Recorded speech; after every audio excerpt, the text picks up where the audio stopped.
Rejection hurts, and it often leaves the question, am I loved? It's an ego buster and a heartbreaker. We wonder, what's wrong with me? What's wrong with me that my dad left me and never looked back? What's wrong with me that the guy I like looks right past me like I don't even exist? What's wrong with me that I can never do right in my mother's eyes? What's wrong with me that my best friend turned her back on me? What's wrong with me? Rejection is insulting.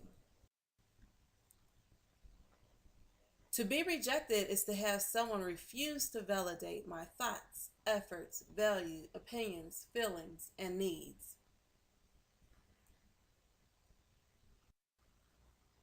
My father may dismiss my need to have him engaged in my life by refusing to come see me and spend time with me. The guy I have feelings for may refuse to recognize that I am a good person with quality character and instead joke about me with his friends. My mother may refuse to see the thought and effort I put into staying out of trouble and instead magnify my every mistake. Whether done on purpose or not, the previous examples all show forms of a person being denied the love, attention, and acceptance that will help her feel worthwhile.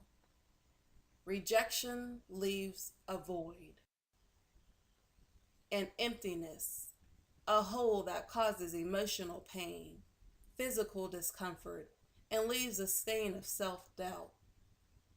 Self-doubt that triggers the thought, am I even lovable? But what if we turn the tables on rejection? Yes, the father who abandons his child is selfish, but what if he is also afraid? Afraid to fail to love her like she needs and like a daughter expects her father to? What if the rejection is really toward himself? The mother who can see no good in her daughter's efforts may actually be afraid to look at the good in her child because she thinks that obsessing over the flaws will push her to do better.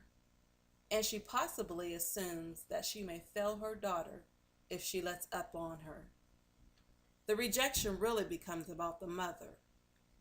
Let's say that the guy joking about some girl having feelings for him actually feels inadequate and unworthy of the attention. Who he really is rejecting is himself. Or the person rejecting another is actually repeating a cycle they've been forced to live with and don't know how to end.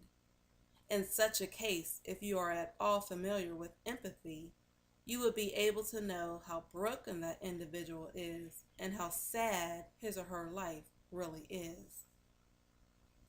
But rejection does not make a person a reject. The next time you feel rejected, look a little deeper and try to see what the person may be rejecting about him or herself. Your worth is far greater than another person's opinion or negative attitude toward you. So define yourself for yourself. Thank you for tuning in to Tiwanda's Cheer. I am Tiwanda, and I will see you next week for more Girl Talk from a Woman's View.